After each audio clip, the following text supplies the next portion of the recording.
Good morning, glampers. Today's episode, we're travelling out to far west Queensland at a place called St George.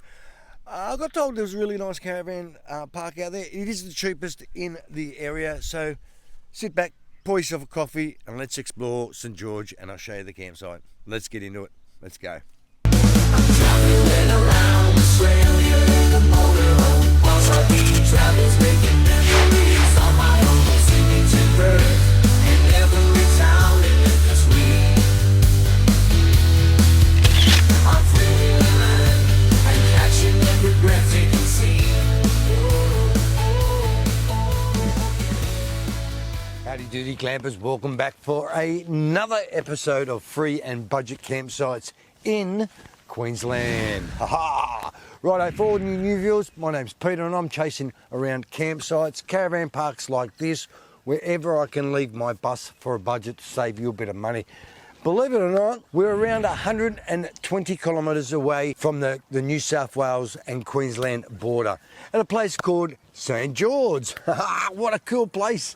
Look, I've looked around the actual St George itself and this is the cheapest option you can get around here. The other ones range from around $45 to $35, but this one here for a powered site, $33, which is great. Remember, the price is subject to change, so just remember that. High season might be a bit different than low season. And a non-powered site is $25. They do a range of things. They do gas supplies. They've got a bit of information in the office, of course. Got a camp kitchen, dump site. Yeah, I'll show you that a little bit later.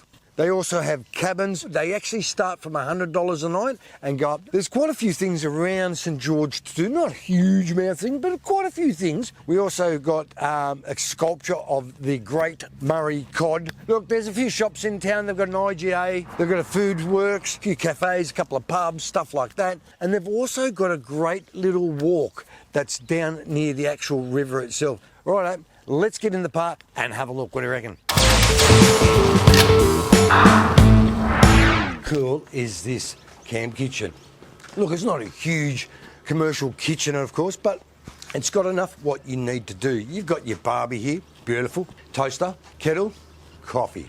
That's a must. It's even got Breville makers and microwaves. Look, it's the average sort of stuff you get when you come to a camp kitchen. It's got a few other little utensils, plates, stuff like that. But look, once you use them, make sure you wash them all up. And they've also got a community fridge that anyone can actually use. Keep some stuff in there, get it frozen before the next day.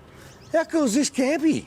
And they've even got a few herbs around if you need them to put on your steak. How cool is that? Oh, I'm going to cook a steak on it tonight. Let's make a call. Now, the phone reception out here, not too bad actually. I'm getting 4G, 2 bars, about average what you do when you get out in the bush area. Now, I'm going to do a bit of a speed test for all you tech-savvy glampers. Download speed, fantastic. You're going to have no problems downloading big files, streaming stuff, streaming movies, the lot. I'm getting over 205 megabits per second. Whoa, that's pretty good. I normally don't get that sort of download speed. But anyway, the upload speed, not too bad. Still 15.7. Not too bad to upload stuff, not huge amounts of files, but enough to upload Facebook. Well, there he goes. Look, if you see this little poochie run past, you know this place is dog friendly. But look, keep it on a leash if you can, because you're in a caravan park. Righto, let's get into town. When you get into St George itself, make sure you come down and see the visitor centre. Now, the visitor centre is not very far away from the actual campsite itself. Plenty of parking. There's parking out the back. There's parking out the front, right near the river. There's barbecues. There's a rest area. There's a day use area. There's even some gym stuff across the road. Now, the opening hours are from 8:30 to 4:30 from Monday to Friday. And of course, on the weekends, it's 9 o'clock to 12. You can't expect these guys to stay here all day because, of course, it's a Sunday. Who wants to work a Sunday? But anyway, they've got heaps of information in there. They've got things to buy. They've got hats. They've got spoons. They've got everything. And they also hire push bikes. Well, you got to leave a $50 deposit. And then you get that back at the end when you bring it back if there's no damage. So, in other words, they're for free. So do yourself a favour, come down to the visitor centre, go in there, see the beautiful ladies that are in there every day, which they are in every day. Righto, when you actually get down here to the actual walk along the actual creek. It is a beautiful walk, so make sure you come down and have a look. Now, when you do come along here, you'll come to this thing behind me, which is a marker point for all the floods they had. Now, believe it or not, 2012 was way up there. Now, that's 13.49 metres. Now, they had a lot of water around here. Now, all those homes up top of the actual bank itself, they would have been under and been devastated by the floods that happened back in 2012. But these are fun. Come down, there's all day use area around here, and it's quite a beautiful walk.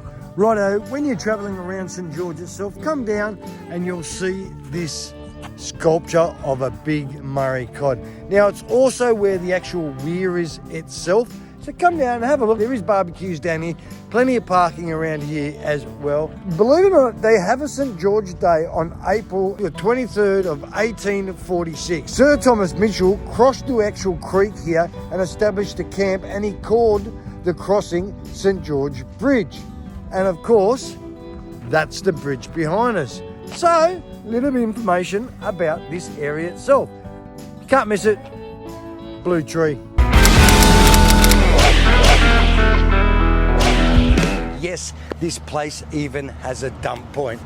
Look, it's not a great dump point for a rig like mine with a black water tank. They're just really made for cassettes. If you've got a really long hose, yeah, you should be able to get into there, but otherwise just for cassettes. I am going to take you one in town today. That's if you've got a black water tank.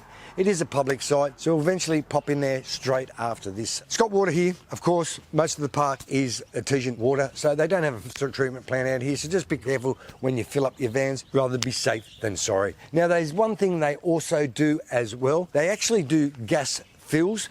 It's around $42 for an 8.5 kilo, so that's a pretty good price around this town. Plus, if you need some wood, she does sell actually wood itself, bags of wood. Now, she does allow fires here, but you've got to have it in a fire pit.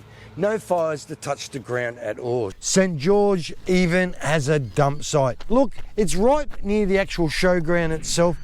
When you're coming in, there's plenty of turning around area, and the dump site is just a normal easy dump site. The funny thing about it, it's not facing the road, it's facing north-south, so it's a bit funny otherwise. I can get my rig right close to that, but the only thing is, if you look above me, there is overhanging trees. For cassettes, no worries. Now, I probably could get my van in there without doing too much damage to my roof, but just be careful when you are here. Be careful. Now, that does have water here, of course, not potable. Now, there is water inside the actual fence itself. Once again, or I'm guessing it is not potable, but otherwise, dump site, fantastic for large rigs to turn around. The only thing is, council needs to pull their finger out and trim those trees. They're only a weeping willow, so they're only soft trees. There's no big branches involved, but you never know, you could get hooked up on something and pull it out. So just be careful when you come here. Is that time? It's time to take a dump. Not the caravan's dump, our dump. Yes, it's the amenities around here. Now, the amenities around here, pretty cool. I'm pretty impressed with these things. Clean, showers are great, the toilets are great, it's got hand soap, it's got paper towel, and they're clean. Out of 5, yeah, they're going to get at least a 4 for sure. And also, right next to that, they've got a laundromat. Now, the laundromat's got a couple of washing machines, got a couple of dryers, of course. Look, the average price of a washing machine is $4, and guess what? It is $4 here. But you don't really need to use the dryers in there at the moment, especially it's coming in the summer. They've also got a couple of clotheslines on the outside that you can use. Of course, you probably have to bring your own pegs. That's the bad thing about it. Campsites.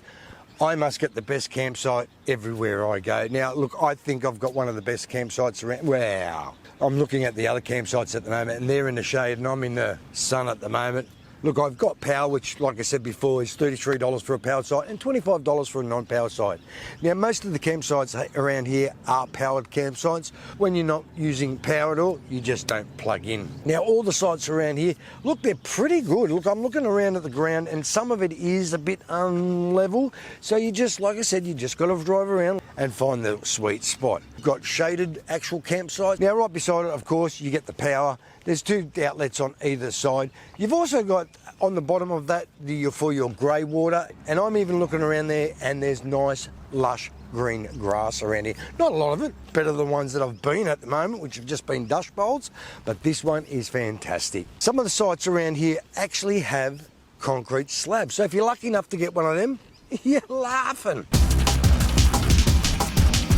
Righto campers, I hope you liked the episode of Free and Budget Campsites this week of St George.